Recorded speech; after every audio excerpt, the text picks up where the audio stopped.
खराशे जो हैं वो गुलजार साहब ने काफ़ी सालों से जो कविताएं लिखी हैं, जो कथाएं लिखी हैं, जो कम्युनल हार्मनी के बारे में, मतलब जो कम्युनल हार्मनी नहीं है उसके बारे में, जो उन्होंने देखा है काफ़ी सालों से, वो उन्होंने लिखा है।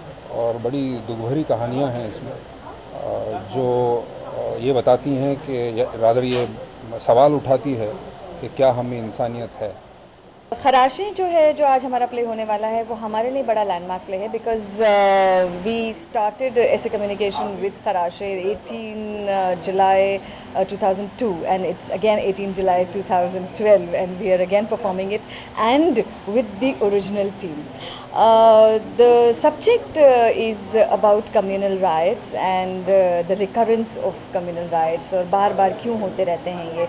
और अमेजिंग बात है, या आप कह सकते हैं इतनी सैड बात है कि हम 10 साल से ये प्ले परफॉर्म कर रहे हैं और आज भी ये जो एक मुद्दा है ये रुकने का कहीं नाम ही नहीं लेता।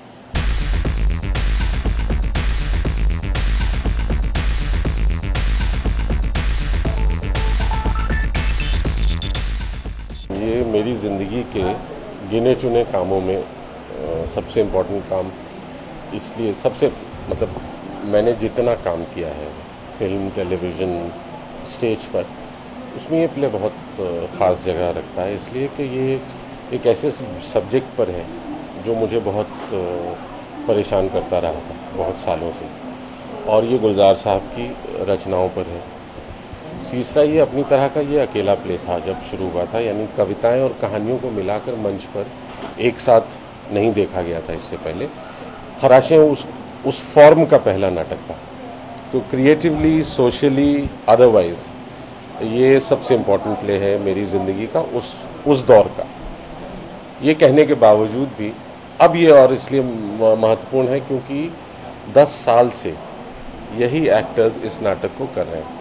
18 जुलाई 2002 को इसका पहला शो हुआ था, जिसमें अतुल कुलकर्णी, यशपाल शर्मा, लुबना, मैं, हम सब शामिल थे, और आज 18 जुलाई 2012 है और वही एक्टर्स, वही कास्ट आज भी इसको परफॉर्म कर रही है।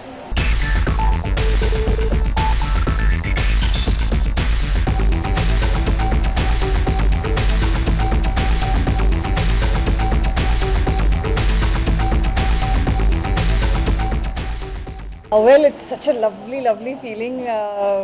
We just didn't realize that we've crossed 10 years and I really can't believe it. It just feels like we've just begun. And I'm sure there's so much more to go. We're still so new. We just are 10 years young. That's all. I'm not happy.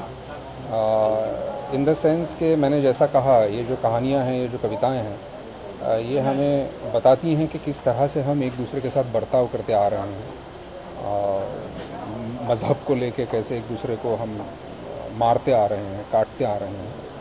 और दुख भरी बात ये है कि हम 10 सालों के बाद भी ये कहानियाँ उतनी ही रिलेवेंट हैं आज, जितनी जब हमने शुरू की ये कहानियाँ कहने, तब जितनी रिलेवेंट थी उतनी ही आज भी हैं।